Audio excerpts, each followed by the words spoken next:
Pues buenas tardes y vamos a comenzar. Fundación de Puebla, el primer tema. Cuenta la leyenda que el obispo Fray Julián Garcés de Tlaxcala tuvo un sueño providencial cerca de las fiestas de los arcángeles el 29 de septiembre. Soñó la ubicación de una ciudad española, de una Puebla de Los Ángeles. Convocó a los 12 franciscanos, entre ellos a Motolinía, para que fueran a un paraje al sur de Tlaxcala y vieran la ubicación de esa gran ciudad que querían construir. Surgió como una utopía, como un experimento de la segunda audiencia, donde en la Nueva España trataban de separar las repúblicas de indios con las de los españoles, con el único fin de reducir las fricciones entre estas dos poblaciones. Fue así que en 1531, en abril, se trazó la ciudad y se celebró la primera misa al margen del río San Francisco, esto con la ayuda de los franciscanos de Huejotzingo y de Cholula. Y las primeras casas, 50 casas nos cuentan los cronistas, se construyeron a la vera de este gran río. Hubo una gran inundación, el cauce del río desbordó y esas casas tuvieron que ser removidas más hacia el oeste. La emperatriz Isabel de Portugal, esposa de Carlos V, expidió una cédula otorgando a Puebla título de ciudad. Y es así que nace la ciudad de Los Ángeles. Estamos viendo ahorita parte del río San Francisco, que era una extensión del río Almoloya, que nace justamente desde la Malinche. Entonces, ¿qué fue lo que hicieron? Muy a la usanza española, muy usanza a las costumbres europeas, debería de correr por lo largo de la ciudad un río. Y sobre este río se construyó lo que fue el convento de San Francisco. Este río Almoloya fue muy importante porque después se le nombró río San Francisco, sobre todo para llevar las aguas a los molinos. De hecho, atrás del convento de San Francisco se encuentran parte de los restos de esos molinos. Venía desde la Malinche y bajaba por el actual Boulevard 5 de Mayo, que es donde correspondería el cauce del río. Posteriormente construyeron estos puentes que estamos viendo ahorita, que continuarían con una de las zonas más importantes de Puebla, que dicho de paso, llevarían algunos túneles a donde se encuentra el fuerte de Loreto. Entonces, esta era la vera, el cauce del río San Francisco. Estamos retomando algunas escenas del paso de este afluente del río Almoloya, y a continuación vamos a ver uno de los túneles. Curiosamente, como dota cultural, hace algunos años descifraron cómo el ejército de Puebla pudo haber derrotado a los franceses, que en su momento eran el ejército más importante de Europa. Pues resulta que los poblanos estaban escondidos en estos túneles y en la batalla del 5 de mayo fue que en el fuerte de Loreto empezaron a salir justamente del subsuelo. Pero ¿por qué es importante este río? Porque vamos a ver a continuación la fundación del convento de San Francisco. Pero ¿cómo surge Puebla? ¿Cuál es la situación principal de Puebla?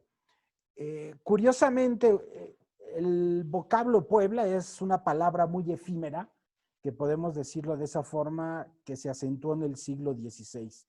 Puebla significa hacer un pueblo, que es el acto de iniciar un asentamiento humano. Recordar que en ese lugar no había absolutamente nada y los franciscanos solicitaron a la corona que su Puebla, es decir, que su pueblo español, se llamara formalmente Ciudad de Los Ángeles. Es muy sabido y muy conocido que se le conoce la Ciudad de Los Ángeles. Pero ¿por qué? ¿Por qué el término de ángel? ¿Por qué la importancia? Era curioso porque actualmente algunos dicen que lleva el término de ángeles, es un término muy absurdo, que a través de la historia fue llevando de forma provisional el nombre de Puebla. Durante la fundación de la ciudad hubo decretos iban y venían, había multas para que utilizaran el calificativo que ya habían aprobado bajo la voluntad de los reyes, el término de Puebla de Los Ángeles. Pero ¿por qué están ligados Los Ángeles, estos seres alados? ¿Por qué están ligados? Pues sabemos que los franciscanos tienen una devoción muy marcada sobre el arcángel San Gabriel de Extremadura. El padre general de esa orden se le llamaba Fray Francisco de Los Ángeles, y como pueden ver, el término ángeles está totalmente presente con los franciscanos. De hecho, el convento de Huejotzingo en Puebla, que fue el primer lugar donde los franciscanos fundaron un convento, está dedicado al arcángel San Gabriel. La catedral también tiene la figura del arcángel San Gabriel. La capilla del Rosario, que vamos a ver más adelante, también tiene la figura del arcángel Gabriel en ese arte tequitqui de esos angelitos en la cúpula. Es decir, que los ángeles están presentes. Por eso se le llama la ciudad de Los Ángeles. Pero curiosamente, en el arzobispado de Tlaxcala, no tenían la idea de construir una catedral en Puebla. Y fue bajo un decreto en 1538 que en ese terreno que no había nada, se construyera una catedral. Pero antes de construir esa catedral, se construyó uno de los conventos más importantes de Puebla. Donde estamos ahorita, justamente, surgió la ciudad. Como podemos ver, existía un río y al margen del río, los franciscanos empezaron a fundar y a trazar la ciudad de Puebla. 50 familias, como nos marcó el audio, eran los primeros moradores que existían en este lugar. Pero esta portada que estamos viendo es la segunda torre más alta. La Catedral de Puebla aproximadamente mide 65 metros. Esta torre que estamos viendo mide 63. Su fachada es totalmente rica, es totalmente ceremonial con los santos. Haciendo una lista de los santos que forman parte de esta gran fachada, está San José, Santana, obviamente está San Miguel Arcángel, San Francisco, Santo Domingo, San Antonio de Padua, aparece Santa Bárbara, San Juan Bautista, aparecen términos religiosos como el Cordero de Dios, aparece la Inmaculada Concepción de María, aparece obviamente el escudo franciscano, pero el franciscano y el dominico se acompañaban mucho. De hecho, es importante ver que en algunos conventos, en algunas iglesias de ambas órdenes, está presente los dos escudos. Fray Toribio de Benavente, es decir, Motolinía, fue quien hizo la primera misa justamente en este lugar, marcando la primera fundación de Puebla el 16 de abril de 1631. Y aquí estamos viendo parte del arte que existe. Es muy acostumbrado por los franciscanos decorar sus templos con óleos. Ese óleo que estamos viendo aquí al fondo corresponde al árbol genealógico de los franciscanos. Pero en este lugar, el primer convento se construyó en 1585. ¿Por qué se construyó un convento? Pues para recibir a los franciscanos que previamente habían fundado lo que era la ciudad de Tlaxcala. Recordar que la diócesis, la parte central de la archicofradía, no era Puebla. El proyecto surgió con la República de Tlaxcala y con el objetivo de crear un lugar intermedio para las redes comerciales, para lograr una intersección entre Veracruz y la Ciudad de México, fue que se fundó Puebla. Una ciudad utópica que curiosamente a las costumbres españolas, normalmente las ciudades españolas se construían donde había un asentamiento mesoamericano para fines militares, y el caso de Puebla no fue ninguna de estas dos causas. Simplemente fue por el hecho de construir una ciudad de la nada para un pueblo de los españoles. También en este lugar ha habido varias reformas y podemos ver su interior ya es muy neoclásico. Desgraciadamente solo hay dos elementos originales del siglo XVI en todo el complejo. Uno es el claustro bajo y el portal de peregrinos. Cuando salimos de esta iglesia, cruzamos el Boulevard 5 de Mayo y uno de los lugares más atractivos de Puebla, y sobre todo porque marca como que otro toque. Ahorita que hagamos un recorrido por la ciudad de Puebla, vamos a ver que la simetría de sus calles, de sus construcciones, son del mismo tamaño y de los mismos adornos. Pero este callejón de los Sapos, que estamos a la orilla, justamente muy cerca del convento de San Francisco, podemos ver otra Puebla. Son unas pequeñas cuadras donde aparece una Puebla de colores. ¿Y por qué se llama el callejón de los Sapos? Vamos a correr película. Se dice que cuando se desbordó el río San Francisco que vimos, que fue el fundador de la ciudad, hasta este lugar el agua cubría y en esta zona empezaron a habitar y empezaron a salir sapos y ranas. Entonces era la tal cantidad de estos pequeños anfibios, estos animalitos, que le llamaron a esta zona como el Callejón de los Sapos. Y es bien atractivo porque su arquitectura es multicolor, es un lugar totalmente comercial. Los sábados se pone un tianguis que vamos a ver más adelante en la Plaza del Sábado. Y esta es parte de la traza de la calle. Como pueden ver, muchas antigüedades, muchas boutiques. Inclusive hay un hotel boutique muy bueno sobre esta misma calle, que es el Hotel Cortés. Entonces, cualquiera que quiera comprar libros, muebles viejos, algo así como que todo muy vintage, muy a la moda, esas clásicas máquinas Singer se pueden encontrar aquí. Y cruzando esta calle llegamos lo que es al mercado, a un tianguis justamente que forma parte de este atractivo, sobre todo los sábados, que es el tianguis de la Plaza de los Sapos. Ven aquí a modo de cantera tenemos este gran sapo. Entonces esta plaza, estas calles surgieron por el desborde de este gran río, porque los sapos y las ranas justamente llegaron a este sector. Y algo también muy cerca de aquí, nuestra tercera parada, la Compañía del Espíritu Santo. ¿Por qué es importante? Ya vimos rápidamente que los franciscanos se establecieron como fundadores en la ciudad de Puebla. También sabemos de la presencia de los dominicos, que vamos a ver más adelante con el Rosario. También se establecieron los agustinos, los mercedarios, los filipinos, todas las órdenes. Pero los jesuitas se establecieron justamente en una iglesia que es la de la Compañía. ¿Por qué se llama la Compañía? Porque la Compañía eran los miembros de la Compañía de Jesús, es decir, de los jesuitas. Algo bien curioso pasó en esta iglesia cuando se construyó, igual en siglo XVI. Vamos a ver su fachada totalmente barroca, no tiene un atrio. Entonces, a una persona, a un privado, le ofrecieron los jesuitas que se diera parte de su territorio de la plaza que sirviera como atrio. Uno de los grandes atractivos que se encuentra en esta iglesia están los restos aparentemente de la China poblana. Ahorita también vamos a escuchar otra cápsula, otro audio de la historia de la China poblana. Pero ¿qué pasó aquí? ¿Por qué es importante esta iglesia? Se consagró el templo que ya estaba concluido por fin en 1767, el 28 de febrero. Pero el 25 de junio de ese mismo año fue cuando se da la expulsión de la Compañía de Jesús, que fueron expulsados por el rey. Entonces los jesuitas tomaron todas sus propiedades, todo lo que les pertenecía, y abandonaron este sitio. Y fue que el cabildo eclesiástico nombró representantes para la administración de estos bienes. Sin embargo, en 1770 los colegios y templos quedaron abandonados y las instituciones de enseñanza, es decir, las escuelas, las universidades de Puebla, tomaron estos lugares para poder fundar y construir lo que eran las universidades. Y esto fue en la época ya de Carlos III, y fue cuando en 1819 los jesuitas regresan a México, y en 1821 nuevamente son expulsados cuando acaba la independencia, y fue que Santana les permite el regreso nuevamente. Como Montfort los repatria, entonces se da una parte toda turbulenta acerca de los jesuitas. Pero esta iglesia que vamos a ver, algo que sobresale en su interior, son los restos de la China poblana, que vamos a escuchar su historia. Según una de las historias populares más tradicionales de Puebla, es la de la China poblana.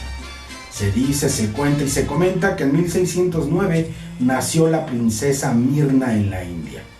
En la playa fue tomada como prisionera y el marqués de Gálvez, virrey de la Nueva España, le encargó al gobernador de Manila una esclava. Fue así que en 1620 llegó a Acapulco y inmediatamente fue comprada por una familia poblana. Siendo hindú, presentaba rasgos orientales y le empezaron a decir la China. Sus amos la bautizaron como Catarina de San Juan. Creció decorando sus vestidos con chaquiras, canutillos y lentejuelas. Catarina se hizo bastante popular por su belleza y su forma de vestir. Se mezclaron los estilos y la forma tan alegre de decorar ese traje regional que ella utilizaba. Y la gente le empezó a conocer como el traje de China poblana. En 1624 obtuvo su libertad, quedó en la calle, pero el padre Pedro de Suárez la recogió. Catarina vivió hasta los 82 años. En la iglesia de la Compañía que estamos visitando existe una lápida donde descansan los restos mortales de la China poblana. Esta iglesia es una de las más emblemáticas de la ciudad. Mirna Catarina de San Juan o la China poblana, mucha gente dice que es una leyenda. Pero la tradición, a través de los siglos, ha marcado que este traje regional es muy utilizado por la belleza mexicana. Ahora sí, ya estamos viendo en el interior, y algo que estaríamos viendo justamente en esta portada que es totalmente neoclásica, en esa como concha que sobresale en el ábside, estamos viendo ahí a los 12 apóstoles que fueron elaborados en cantera. La sacristía que vamos a ver un momento, justamente se encuentra detrás de este altar mayor, que está compuesta por 3 bóvedas que están adornadas con unos lienzos preciosos que vamos a ver ahorita. Las 3 puertas que vimos a la entrada de la iglesia, sobre esos 3 puertos existen algunos anagramas, el de María, el de Jesús y el de José. Pero vean lo bonito que es esta iglesia, es totalmente neoclásica. En Puebla podemos ver rasgos del barroco clásicos, pero un elemento que distingue justamente este lugar es la composición de su nave central y lo moderno que luce, sobre todo con este estilo arquitectónico que predominaba ya a finales del 18 y principios del 19, que corresponde al neoclásico. Pero algo interesante, como vimos en la cápsula, justamente en una de las esquinas que vamos a ver en este extremo, se encuentra la tumba de la China poblana. Aquí no es ni china, ni tampoco es poblana, pero así fue adoptada esta gran doncella que fue tomada prisionera. Y esta es la sacristía. Hay unos verdaderos óleos preciosos anónimos, inclusive unos de Villalpando, que justamente se encuentran aquí. Esto ya luce totalmente barroco porque es de lo primero y de lo más importante que se conserva de forma original. Aquí podemos ver algunos óleos, sobre todo de San Ignacio Loyola, que era el gran patrono de los jesuitas. Entonces, simplemente este espacio es la sacristía donde el sacerdote hace todos los preparativos. Algo también importante sobre esta iglesia, actualmente funge como una sede auxiliar de la Catedral de Puebla. Y ahora sí, llegamos a la Catedral de Puebla. Aquí hay mucha historia, pero antes de entrar a la catedral, algo bien simpático, algo muy curioso pasa en Puebla. Sabemos que las ciudades trazadas con una plaza central, enfrente del Palacio de Gobierno, muchas veces se encuentra lo que es la iglesia o la entrada principal. Algo que distingue a Puebla es que en este zócalo que estamos viendo, la entrada o la portada que tiene justamente frente al Palacio Municipal o al Ayuntamiento no es la entrada principal de la iglesia, simplemente esta es la entrada norte. Nosotros cuando llegamos a la iglesia, a la catedral, siempre queremos ver su majestuosidad justamente desde la fachada principal. Entonces, algo curioso, no forma parte de esa fachada principal y le da el frente al Palacio Municipal. Simplemente lo que estaremos viendo es de costado. Entonces, ¿qué podemos hablar de la Catedral de Puebla? Vamos a hacer nuestro recorrido, llegar en este lugar, recordar que por instrucciones de los tlaxcaltecas se decidió fundar una catedral. Pero esta catedral se intentó construir en 1531, poco después de la conquista, se construyó una catedral totalmente provisional. Posteriormente tuvieron que ceder esos terrenos para poder construir la catedral nueva. Pero ¿qué sucedió? Que ya no había mucho terreno. Es por eso que cuando visitan esta zona, aparentemente ya no se ven espacios. Entonces tuvieron que jugar con los espacios que les dejaron para poder fundar la Catedral de Puebla. Entonces, la primera catedral, ya la que estaríamos tratando de imaginar previa a esta construcción, es de 1552. Posteriormente, en 1578, por órdenes papales y por orden de los reyes de España, surgió la necesidad de acrecentar y de construir una catedral más majestuosa. Habían pasado 74 años del inicio de la construcción de la Catedral de Puebla. La inminente salida de Juan de Palafox y Mendoza hacia España era inminente. Y urgía que esta catedral se consagrara, y fue así que el 18 de abril de 1649, caminando por este gran atrio, ataviado con la mitra, el báculo y los ornamentos pontificiales, se inició la consagración. Convocó a la gente, se abrieron las puertas y enseguida se consagró la nueva casa poblana, concluida por dentro, mas no por fuera. Curiosamente, la Ciudad de México y Puebla durante mucho tiempo compitieron por ser la ciudad más bonita, y la catedral fue uno de estos grandes ejemplos. En 1649 se consagró la de Puebla, pero fue hasta 1653 que se consagrara la Catedral Metropolitana que se encuentra en la Ciudad de México.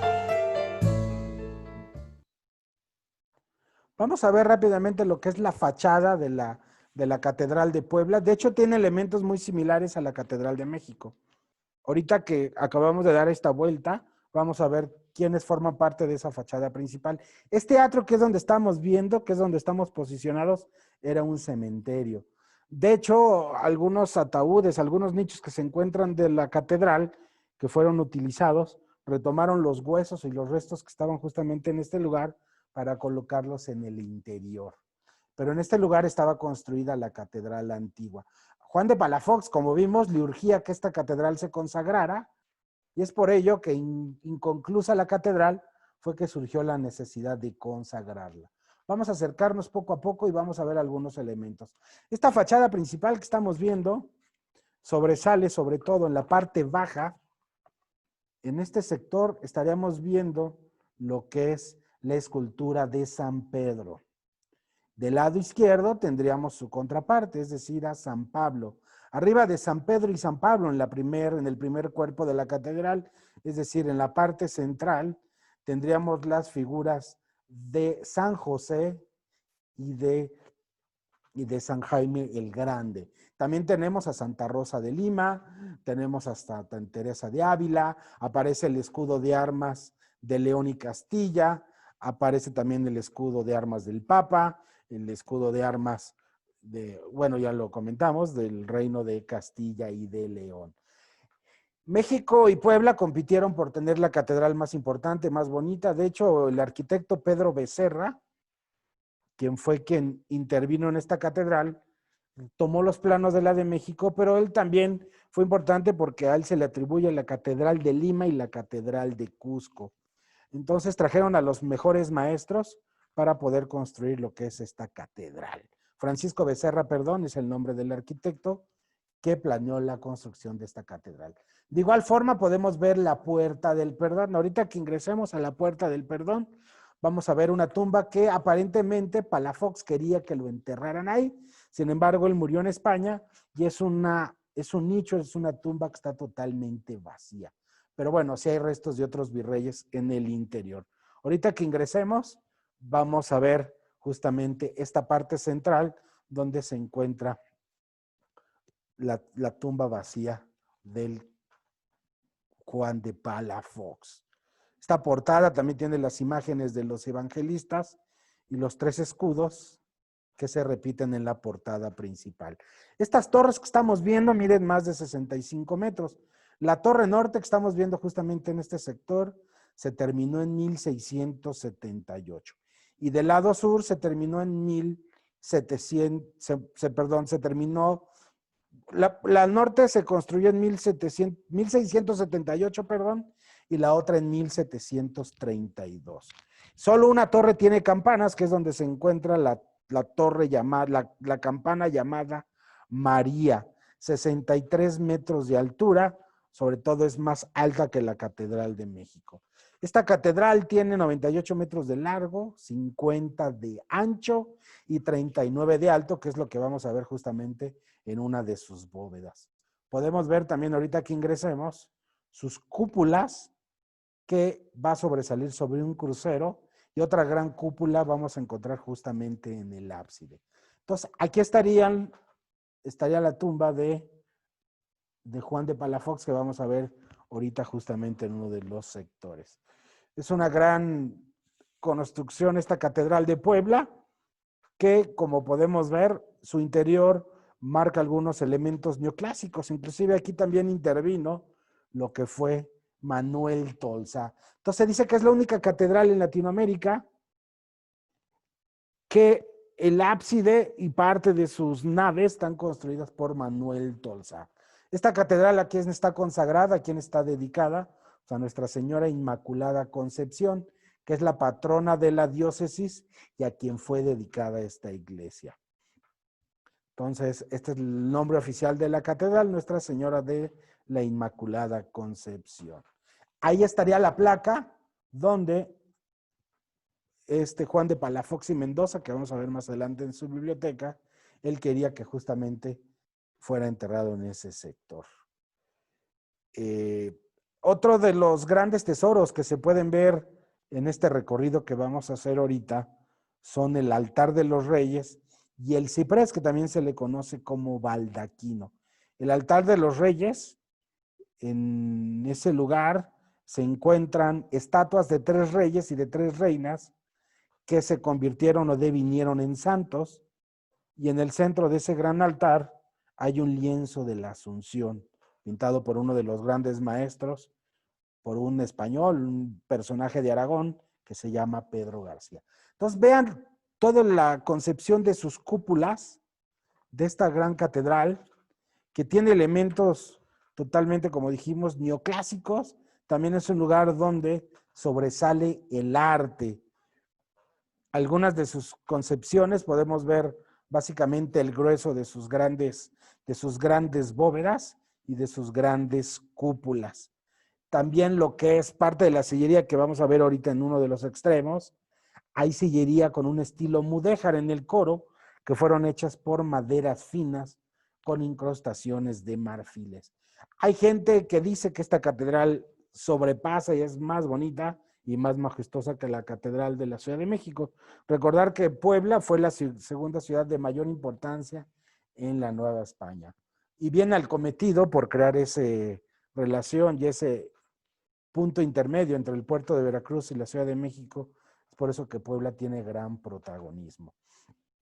Entonces vamos a continuar recorriendo, viendo algunos óleos que forman parte de este gran acervo de arte sacro que justamente se encuentran en las dos naves de esta gran catedral de Puebla, que también, dicho de paso, la catedral nueva, que es previo a este intento, en 1664 se concluyó la Puerta del Perdón, toda la fachada principal estaba pendiente.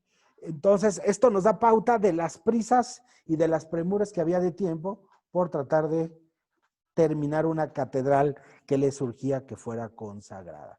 Entonces, es uno de los elementos más importantes. Sin duda, algunos distinguen y acometen que es el edificio más importante de la ciudad de Puebla. Y saliendo de la catedral, este es el ciprés que construyó Manuel Tolsá. Es el único ciprés en América Latina que ya tiene un estilo totalmente neoclásico.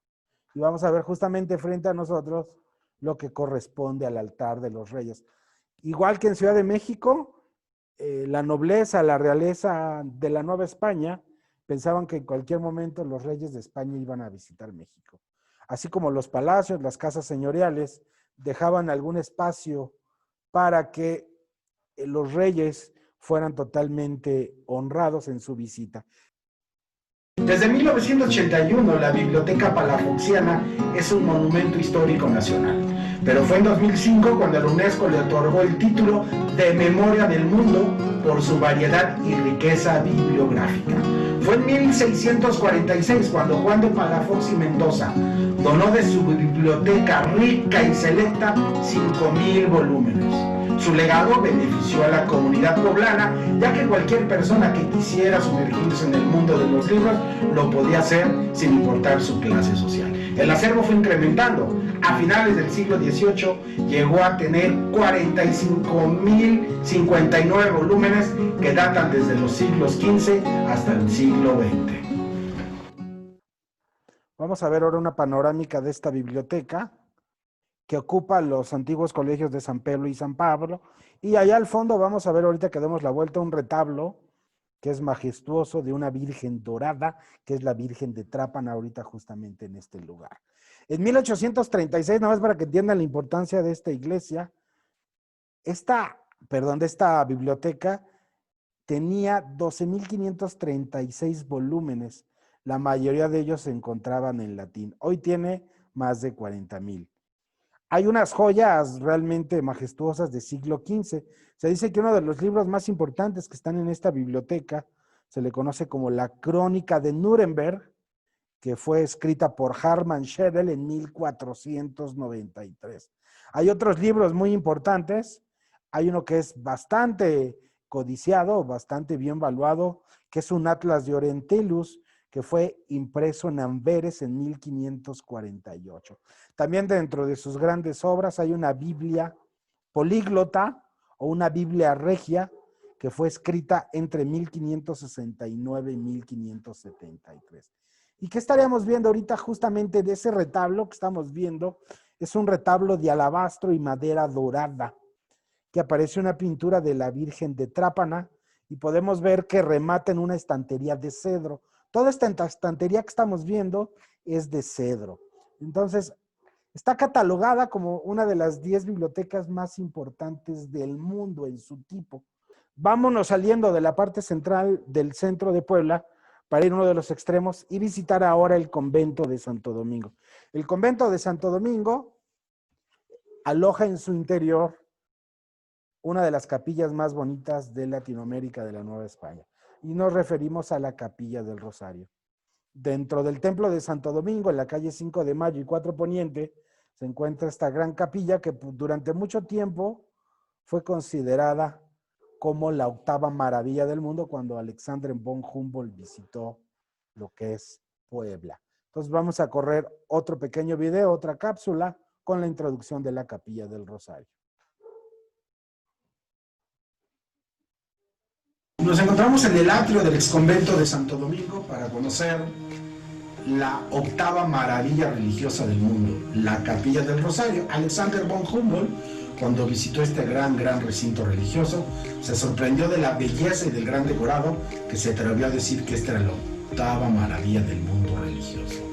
Los dominicos, a modo de instruir y de que el indígena recién convertido, que ya llevaba algunos años establecidos en esta zona, aprendiera a rezar el rosario, utilizaron de algunas herramientas escultóricas, pictóricas, para poder dejar en manifiesto todo lo que conlleva el rezo del rosario.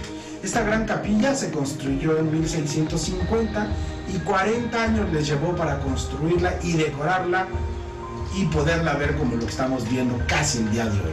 1690 fue terminada la obra. ¿Qué sucedió aquí? Las virtudes teologales las tenemos reflejadas, vamos a ver, en las bóvedas. Justamente tenemos las 3 virtudes teologales totalmente representadas, ese sentido teológico. Podemos ver la fe y a modo de escultura y esa gran pintura, la doncella con una cruz y cáliz.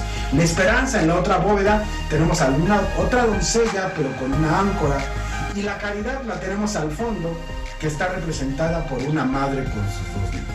También dentro de este concepto religioso, artístico y plástico tenemos reflejados los 7 dones, es decir, está el entendimiento, la fortaleza, la piedad, la ciencia, el consejo, la sabiduría y el temor de Dios. Los 4 evangelistas también están representados, y los elementos secundarios muy importantes para la religión es tratar de explicar con elementos naturales y animales lo que es la devoción. Podemos ver pelícanos, que es la representación de Cristo, los ángeles, que es la alabanza, los pájaros, que es el reflejo de la música, las flores, que es una ofrenda. Utilizaron materiales, unos estándares y otros de gran vuelo. Para poder lograr esa argamasa, porque toda esta capilla está cubierta y decorada con yeso, utilizaron arena, agua y cal. Es una argamasa muy modesta que podemos ver en algunas partes de la capilla. Pero ya para los adornos, para la plástica de gran vuelo, de gran escuela, utilizaron elementos como la miel, la flor machacada, la grasa, la clara de huevo y la leche de vaca, esto totalmente pintado. Entonces, la intención de los dominicos, por tratar de instruir y enseñar a los religiosos el rosario, se apoyaron en la iconografía y se apoyaron en elementos. Es por eso que ahorita que ingresemos podemos ver que todos los misterios están representados en arte. Podemos escuchar y podemos saber que los misterios de gozo, los misterios luminosos, los misterios del dolor de Jesús y María y los misterios de gloria están interpretados. También las virtudes teologales están presentes aquí. 40 años tardó en construirse lo que fue la capilla. Los dominicos, que tuvieron esta gran importancia en otros lugares de México, justamente en Coyoacán, en Puebla y en Oaxaca. Y algo que sobresale también cuando ingresamos es justamente el retablo. Ahorita todavía no entramos lo que es a la capilla. Simplemente estamos viendo lo que es este retablo de la nave del ábside principal de la iglesia de Santo Domingo. En este retablo, rápidamente, en la calle central podemos ver algunas esculturas. Tenemos la visión de Santo Domingo en la parte alta. Luego tenemos a San Francisco justamente en este sector. San Francisco de Asís. Debajo de San Francisco de Asís vemos nuevamente a Santo Domingo de Guzmán. Y debajo tenemos la figura de San Miguel Arcángel. ¿Qué otros personajes tenemos? Santa Catalina, Santa Rosa de Lima, San Jacinto, San Juan de Colonia, Santo Tomás de Aquino, San Vicente Ferrer, San Pío V. Es decir, que este retablo también estofado, antes de entrar a esta gran capilla, nos da la gran bienvenida. Y vamos a continuar nuestro recorrido por esta nave central para ver justamente la riqueza de la Capilla del Rosario. Esta Capilla del Rosario tiene trabajos muy interesantes, sobre todo hay una proporción y una simetría y una armonía que queda muy evidente en el interior. Podemos ver ahorita que ingresemos algunas de las grandes características que hacen juego de la luz, de la yesería y sobre todo del friso. Se dice que las capillas del Rosario se le conoce también este lugar como la Casa de Oro. ¿Pero por qué se le conoce Casa de Oro? Tomando como base algunas letanías, se dice que María, donde habita María, es el templo digno donde habita Dios. Es decir, que la importancia, este elemento invoca a María con el título de Arca de la Alianza y simplemente tomando un elemento de oro. Algunos le llaman esta máquina, esta preciosa capilla que estamos viendo, es dorada desde el pavimento de las basas, las paredes, las pilastras y las bóvedas. Podemos ver que todo brilla. 23 quilates está decorando gran parte de esta iglesia, de esta gran capilla. Podemos ver que es una planta clásica de forma de cruz latina. La nave central, que también estamos apreciando, avanza hasta las gradas del presbiterio y la nave se prolonga hasta el testero donde se encuentra San Miguel Arcángel y Santo Domingo. También se encuentra aquí la Virgen del Rosario. ¿Por qué? Esto tiene una relación con el agua. Los navegantes que cruzaron el Atlántico para llegar a México, la fortuna y la suerte de cruzar los mares se le dedicaba a la Virgen del Rosario. Es por eso que la patrona de los poblanos es la Virgen del Rosario. Y vean, en esta nave estamos viendo lo que son las 3 virtudes teologales, que ahorita en unas fotos más cercanas vamos a analizar rápidamente lo que es la iconografía. Pero aquí tenemos unos ejemplos muy claros, sobre todo porque aquí tenemos un arte tequitqui. Sabemos que el indígena fue el que con sus manos elaboró y adosó estas obras de arte. Pero vamos a ver elementos como de una rebeldía, donde a pesar de que eran instrucciones españolas, existe esa mano como si fuera un arte popular. Cuerpos totalmente deformados, con otros colores y simplemente manteniendo rasgos indígenas. Vamos a analizar ahorita, después de darle la vuelta a esta nave central, rápidamente lo que son a las virtudes teologales. Sabemos que las 3 virtudes son la fe, la esperanza y la caridad. Vamos a continuar viendo esta gran bóveda, que sus 16 ventanas, dependiendo de la hora que vaya, también el sol nos hace una buena jugada. Dependiendo de la luz natural, hace que este recinto brille más. Vean allá al fondo, seguimos viendo lo que es a la Virgen del Rosario. Y tenemos alrededor algunas pinturas, como es el caso de la Anunciación, tenemos el nacimiento, la visitación, tenemos la adoración de los magos, estos óleos que justamente acompañan el camino de esta nave central. Posteriormente les voy a mostrar un pequeño mapa de cómo se pudiera leer esta capilla, pero primero vamos a ver los elementos que están decorando rápidamente. Y a continuación vamos a ver lo que son las virtudes teologales. Por ejemplo, dentro de la iconografía que tendríamos en la iglesia, aquí tenemos a San Francisco de Asís. Los dominicos siempre tuvieron esa relación muy estrecha con los franciscanos. Y esa nave central que podemos leer en algunos sectores es bien interesante porque en esa gran cúpula tenemos justamente lo que son las gracias de sapiencia, tenemos todo un discurso que está patrocinado para poder leer y entender cómo son todos los temas de la orden dominica. Justamente alrededor de esa gran cúpula tenemos el espíritu de la inteligencia, el espíritu del consejo, el espíritu de la fortaleza, de la ciencia, de la piedad y del temor. Cada uno de estos elementos estaría ocupando un sector. Por ejemplo, aquí podemos ver el espíritu de la ciencia, el espíritu del conocimiento, el espíritu de la sapiencia. Es decir, que a donde observemos la Capilla del Rosario tiene estos grandes dones, que son los dones con los que Isaías iba aprendiendo la palabra de Dios.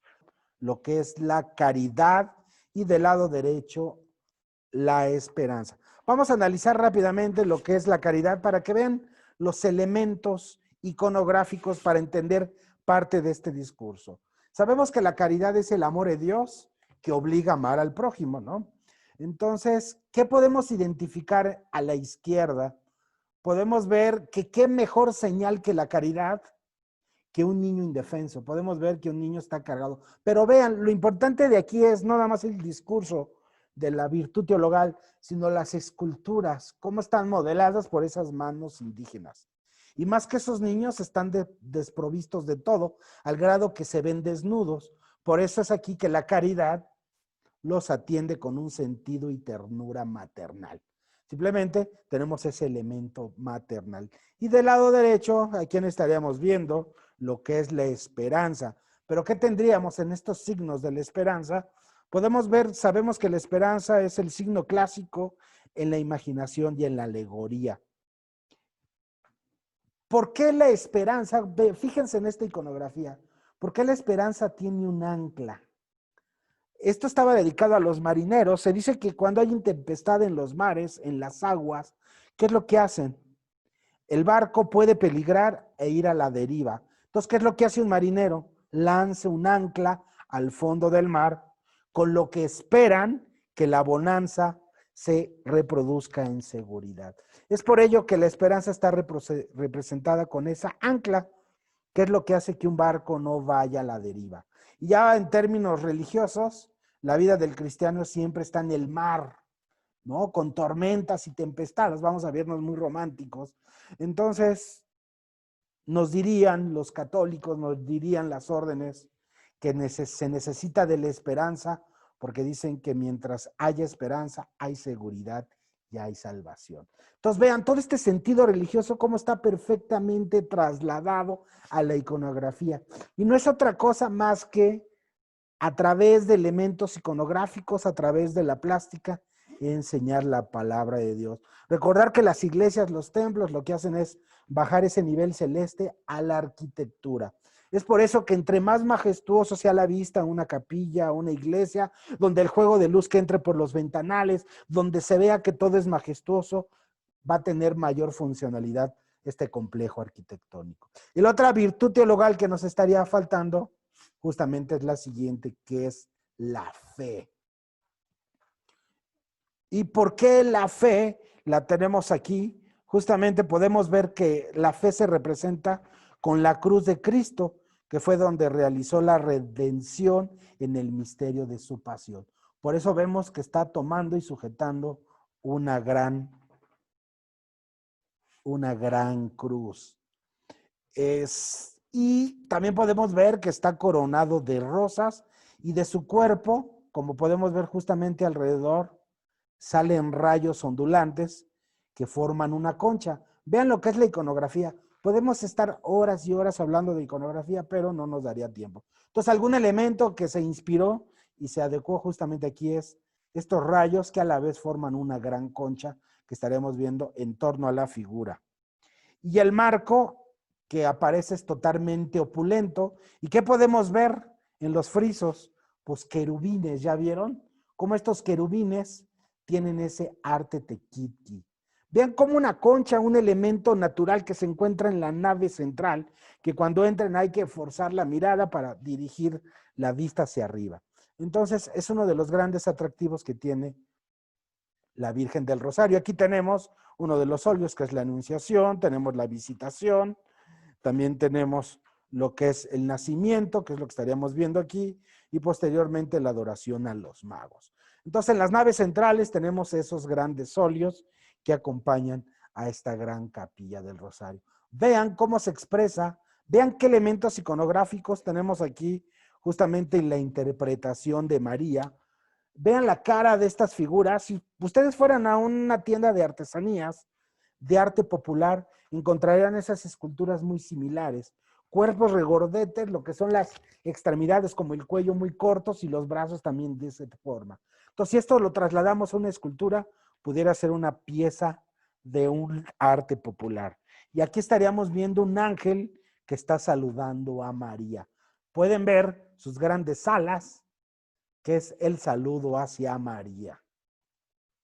Otros elementos que tenemos, nada más para distinguir la iconografía, tenemos las gracias, tenemos los evangelistas. Vean cómo están representados San Juan, San Marcos. Del lado izquierdo tenemos a San Marcos y del lado derecho tenemos a San Mateo. Pero también vean el arte tequitqui totalmente decorado. Y en el otro lugar tendríamos a los otros dos evangelistas. Tendríamos a San Juan y a San Lucas. También tenemos la representación de santos, pero vean, otra interpretación, vean lo que es el coro. Este es el coro, podemos ver estos querubines, sus cuerpos, totalmente un arte indígena, que vamos a poder ver la guitarra, pero vean todos los elementos iconográficos, vale la pena prestar atención que es la rebeldía. Podemos ver esos elementos del tequitqui con esa influencia española, pero con esa mano de obra totalmente mesoamericano. Y cuando ingresan a la iglesia, a la capilla, así es como tendríamos nuestra vista. En el techo, en nuestra gran cúpula, tenemos las tres virtudes teologales.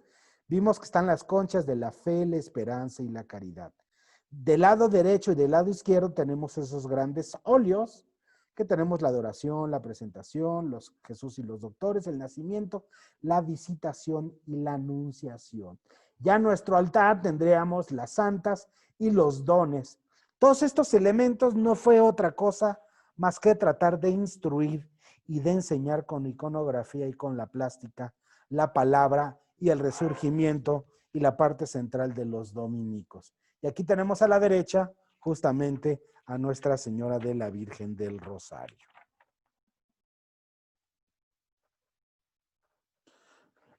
Y algo para que nos dé un poquito de hambre, sabemos que todos los conventos se fundaron en Puebla. ¿Y por qué ponemos aquí el mole? ¿Qué tiene que ver? Bueno, sabemos que el mole poblano, pero el mole se dice, bueno, sabemos que el mole tiene una presencia mesoamericana. De hecho, el término náhuatl es moli. Moli significa mezclar diversos ingredientes para crear una pasta. Es decir, el mesoamericano ya comía mole, pero ya en un tema más romántico, en este convento de Santa Rosa, se dice que surgió el mole como lo conocemos. Pues les voy a platicar una anécdota que es parte del Museo de Arte Popular de Puebla, y ahorita que ingresemos vamos a ver la cocina. Pues se dice que llegó el virrey a visitar este convento, las madres y las monjas se pusieron muy nerviosas por la visita de este gran virrey. No sabían qué prepararle, sabían que en Puebla ya había una comida muy exquisita. Entonces, ¿qué decidieron? Justamente en esta cocina, ¿qué sucedió? Las religiosas se pusieron nerviosas, el virrey quería comer. No sabían qué prepararle, entonces dijeron, tenemos que preparar algo exquisito y algo original para el virrey. Tomaron un guajolote, lo mataron y lo hirvieron y empezaron a agarrar ingredientes, chocolate, especie, tortilla. Agarraron más de 30 ingredientes, los mezclaron, los batieron, hicieron una pasta, le echaron chile y lograron hacer una pasta de color café. Ese guajolote que ya habían matado, cocido, lo virtieron en una gran cacerola de barro como la que estamos viendo aquí. Una de las monjas más fuertes agarró sus brazos, tomó una gran pala de madera y empezaba a darle vueltas. Imagínense los que han hecho algo en mole, le dan vuelta, le dan vuelta, le dan vuelta, le dan vuelta, sacan el mole, sacan la pieza del guajolote, lo ponen en un plato, lo llevan a la cocina muy cerca de aquí, se lo dan al virrey y quedó fabuloso, quedó encantado con ese guiso. Y la primera pregunta que les dijo, ¿cómo se llama este guiso? Todas se quedaron mutis, no supieron qué decirle, y una de ellas se acordó que el movimiento que hacía con sus manos para crear esa pasta era moler y moler. Entonces se acordó, estamos moliendo, moliendo y moliendo. Entonces el virrey, ¿cómo se llama lo que me estoy comiendo? Y dijeron, se llama mole. Mole porque fue a base de moler y moler. Obviamente esto es una tradición, es una crónica, pero lo que sí es cierto es que el mole se prepara ya de forma majestuosa como tal en el convento de Santa Rosa. Tenemos la historia y la crónica de que se llama mole por la acción de moler. Pero es una de tantas leyendas que nos atraviesa y nos tenemos presentes en Puebla. Ya platicamos de las órdenes dominicos, franciscanos, los jesuitas, Santa Rosa, pero hay otro lugar en Puebla que es donde se venden los dulces, que es una calle típica que agremió y juntó a todas las personas que se dedicaban a esta gran actividad. Pues hay un convento que se fundó ahí, que es el convento de Santa Clara. Y en esta calle de Santa Clara, en este lugar, muy cerca de este convento, es donde están en Puebla las grandes tiendas de dulces. Por eso ven, conocen que hay Dulces Santa Clara, hay una fonda Santa Clara. Es decir, que Puebla fue creciendo, como muchas ciudades de la Nueva España, en torno a las órdenes religiosas. Los grandes instructores, los grandes educadores, los jesuitas. Los grandes evangelizadores, los franciscanos, los agustinos, donde estaba la comida en Puebla con Santa Rosa. Y vean aquí, es sede del ex convento de Santa Clara. Es decir, que en este lugar se da la gran tradición de los dulces poblanos. Y poco a poco ya nos vamos a ir alejando de Puebla para ir finalizando nuestro tour para ver dos grandes ejemplos del barroco popular mexicano. Desgraciadamente requerimos más tiempo para poder ver todos los conventos y todas las órdenes religiosas que se encuentran en la ciudad de Puebla. Pero vamos a salir hacia el pueblo de San Andrés Cholula para visitar dos iglesias de arte popular mexicano, que es una exquisitez, que es el bien llamado barroco mexicano. Entonces vamos a visitar ahorita que acabamos de salir de Santa Clara, una de las iglesias más bonitas que se llama San Francisco Acatepec. Sigamos viendo esta calle de Santa Clara, en este barrio donde estuvo el ex convento de Santa Clara. Ya estamos casi por terminar nuestro recorrido para terminar con Acatepec y con Tonantzintla. De igual forma, les voy a dejar un audio de una cápsula que en su momento se desarrolló para explicar la introducción de San Francisco Acatepec y posteriormente vamos a ver algo de la iconografía. Esta fachada que estamos admirando corresponde a la portada de la iglesia de San Francisco Acatepec en Cholula, Puebla, construida entre los años de 1650 y 1750. Pareciera que estamos viendo de frente un gran alajero cubierto de talavera poblana.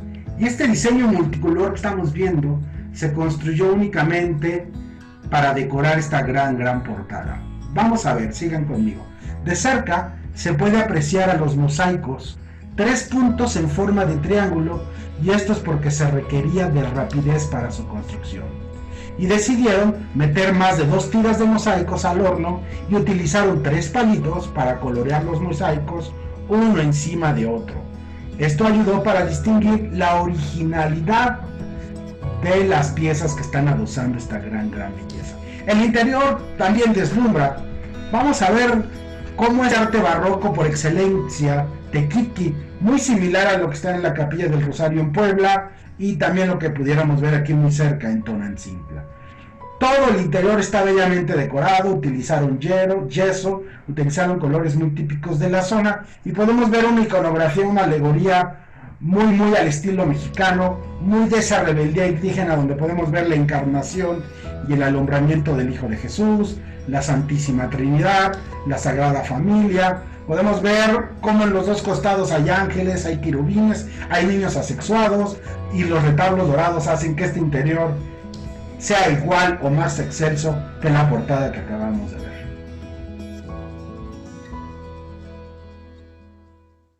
Igual otro de los ejemplos de arte barroco, de arte popular, con esa influencia española, pero con ese arte tequitqui. Estaríamos ya aquí justamente en el interior, pero vean la presentación de los personajes cómo obedecen lo que es a la figura de San Francisco con el Cordero de Dios. Y vean los ángeles, totalmente un arte popular. Podemos ver los cuerpos con troncos cortos, las extremidades alargadas, de igual forma como en la Capilla del Rosario. Si esto lo trasladamos a una escultura, pudiera ser una belleza, una pieza de arte popular mexicano. En el interior se puede observar un sotocoro, que es también majestuoso, que en esa parte baja, en el centro hay una gran estrella donde aparecen las isabelinas y 16 figuras femeninas. Es decir, que todos los elementos estarían totalmente decorados bajo este arte tequitqui. Vean otra vez esta representación, cómo estaríamos viendo los relieves con un arte popular mexicano. Ustedes entran y es majestuoso ver lo que es el bautisterio, el coro, el altar, las bóvedas, totalmente representando al Espíritu Santo, a la Virgen María. Y aquí Tonatiuh, que es el dios del sol para los aztecas, vendría formando la parte central del nacimiento de Cristo. También es muy interesante cuando vayan ver cómo los evangelistas también están representados con ese gran tequitqui, lo que es el sagrario, el púlpito, todos esos elementos bellamente decorados con ese arte tequitqui. Muy cerca de aquí, a 5 minutos, por la misma carreterita, llegaríamos justamente a Tonantzintla que vamos a ver ahorita. Pero vean, no me dejarán mentir, cómo su fachada parece un alajero de arte popular. Y vean el interior, sigamos viendo algunos elementos totalmente decorado. Vean los querubinos, los cuerpos totalmente rebeldes, lo que son las extremidades. Vean estos brazos. Es bien interesante esta iconografía. Algo bien importante sucede aquí. Después de la conquista, se determina que la niñez mexicana son los salvadores de la patria, por decirlo de una forma. ¿Quiénes sostienen la iglesia ante una conquista? Los niños. Entonces, este término iconográfico que estamos viendo frente a nosotros es, este niño simbólicamente está sosteniendo una iglesia. Es decir, estas nuevas generaciones, a pesar de una conquista bélica, a pesar de una fundación de la orden más importante de los franciscanos, deja en manifiesto que la niñez indígena, la niñez mesoamericana, es el sostén de una nueva cultura y de una nueva religión. Entonces, esos elementos los tenemos muy marcados en la nave central. Vean otra figura de cómo sostiene la iglesia. Vean los ángeles, los querubines, con esa rebeldía de arte popular mexicano. Elementos naturales, elementos vegetales, se encuentran representados Tlaloc, Quetzalcóatl, el sol. Recordar que el sol es la nave central de Cristo, pero para los mesoamericanos vendría siendo Quetzalcóatl. Vean otra vez esta figura increíble, cómo están sosteniendo la iglesia. Vean las expresiones, no son expresiones de gozo. El español le dijo, a ver, tienen que hacer estos ángeles, estos querubines. Entonces, el indígena recién sometido, ¿qué hacía? Ok, voy a labrar y esculpir tu contexto católico, pero vean el rostro. Esto no es un gozo, es un sufrimiento. ¿Por qué? Porque estamos retomando temas de conquista. Y es bien interesante ver los rasgos y las expresiones. Vean sus largos totalmente alargados. Toda la concepción de la plástica con esa gran rebeldía. Las águilas, tenemos aquí las uvas, tenemos los evangelistas. Vean perfectamente con ese arte tequitqui. Y después de Ecatepec iríamos a Tonantzin, la madrecita de los dioses, que es la siguiente parada que vamos a hacer a continuación. Desgraciadamente en Tonantzintla, que vamos a ver más adelante, no se permiten fotos en el interior.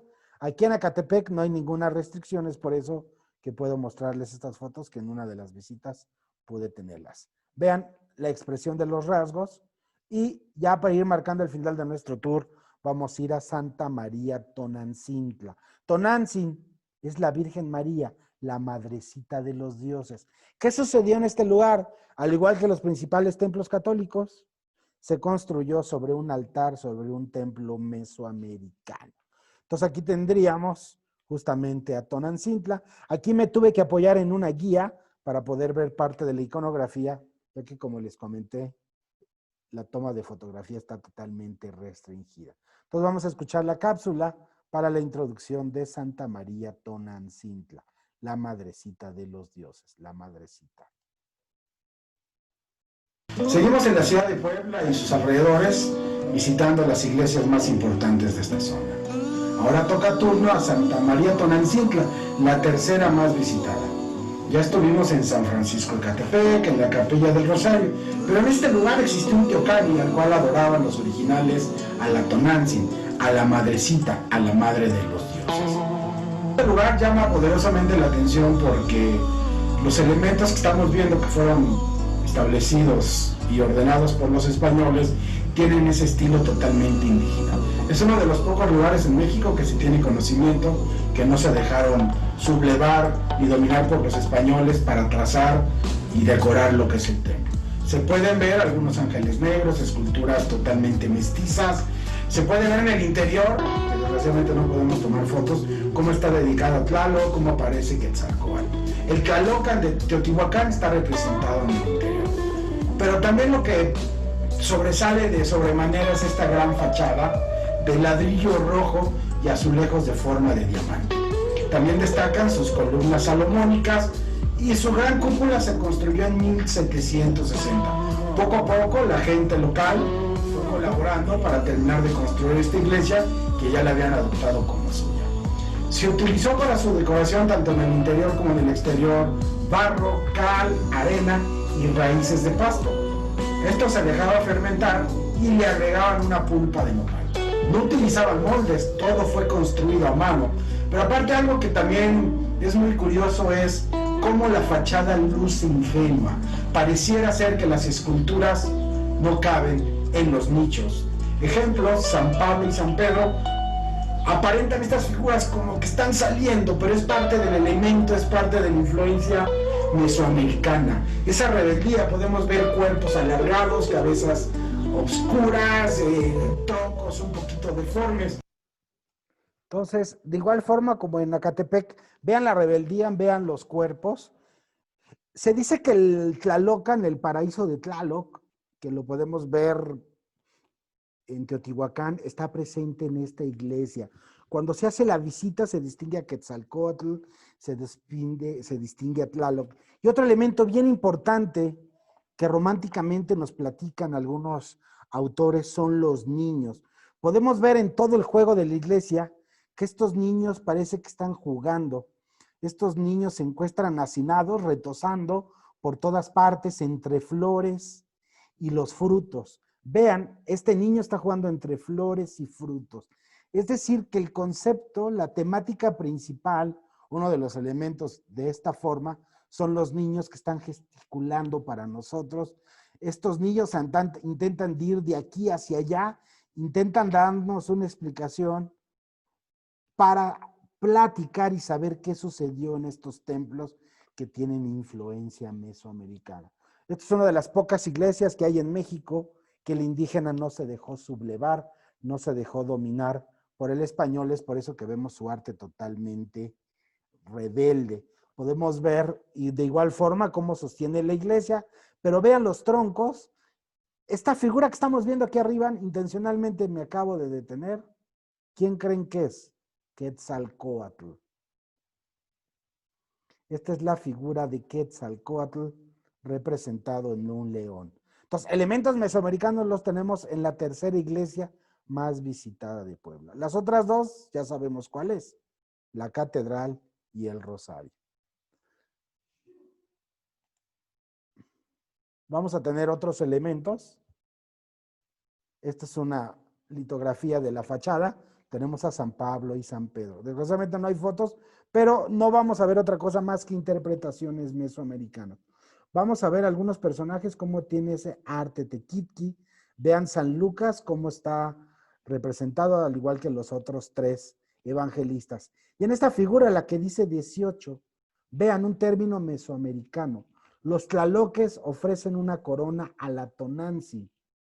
Vean, esta es una devoción, este es un una iconografía totalmente mesoamericana. Si esa inscripción la vemos en un basamento, en una zona arqueológica, no pasaría absolutamente.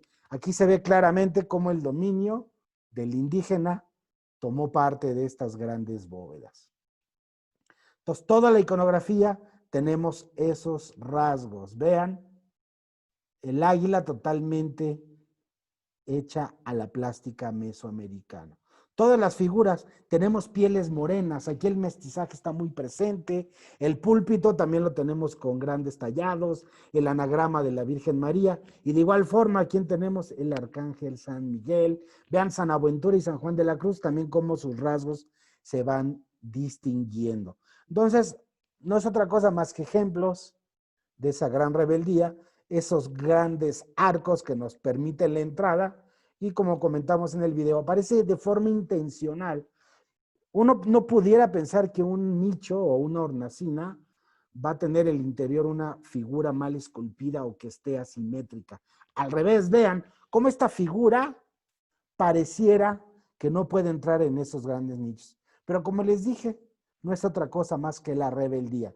Vean a San Pedro y San Pablo, cómo también tienen ese... Vean esta figura, es increíble. Aquí se puede ver la rebeldía totalmente mesoamericana adosada a esta gran fachada. Ya estamos a menos de un minuto de acabar. También tenemos aquí a los evangelistas, cómo forman parte de esta gran torre. Pues no me queda más que ir agradeciendo. Este tour realmente fue muy rápido. Uno quisiera más tiempo para poder enseñar más términos, más iconografía. Y nos vamos despidiendo cómo los niños juegan, están presentes en las iglesias de este arte popular, este barroco mexicano. Podemos seguir viendo elementos naturales y vegetales alrededor. Recordar que es el sostén de estas nuevas civilizaciones, de nuestras nuevas culturas después de la conquista, motivo importante por el cual nos despedimos con esta imagen. Otras representaciones de la Tonantzin simplemente son elementos mesoamericanos adosados a esta gran interpretación. Pues muchas gracias y ahorita activamos micrófonos, activamos cámara para seguir, para platicar un poquito más del recorrido y si tienen alguna duda. Pues nos vemos el próximo jueves y vamos a seguir con la plática en unos segundos más. Pues muchas gracias.